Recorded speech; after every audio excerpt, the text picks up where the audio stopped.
સામાજિક સુરક્ષા ન્યાય અધિકારીતા વિભાગ માટે કુલ 7,086 કરોડની જોગવાઈ. સમાજના જરૂરિયાતમંદ વર્ગોને સામાજિક સુરક્ષા પૂરી પાડી સામાજિક ન્યાય સુનિશ્ચિત કરવો એ અમારી સરકારની પ્રાથમિકતા છે.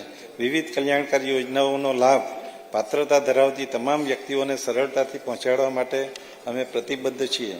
પીએમ યશસ્વી પ્રી મેટ્રિક અને પોસ્ટ મેટ્રિક શિષ્યવૃત્તિ યોજના હેઠળ વિકસતી જાતિના અંદાજે 9,75,000 વિદ્યાર્થીઓ માટે 630 કરોડની જોગવાઈ.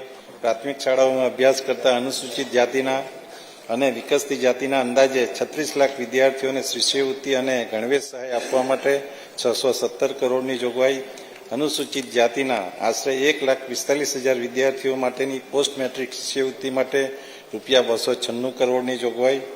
અનુસૂચિત જાતિ અને વિકસતી જાતિના વિદ્યાર્થીઓ માટે આદર્શ નિવાસી શાળાઓ પૈકી 5 શાળાઓમાં વિજ્ઞાન પ્રવાહના વર્ગો ચાલુ કરવા તથા આધુનિક લેબોરેટરી સ્થાપવામાં આવશે.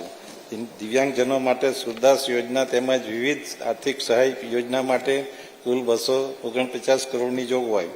રાજ્યના 34 જિલ્લાઓમાં નશા મુક્તિ સેન્ટર અને રાજ્ય કક્ષાએ સ્ટેટ સેલ સ્થાપવા માટે 15 કરોડની જોગવાઈ.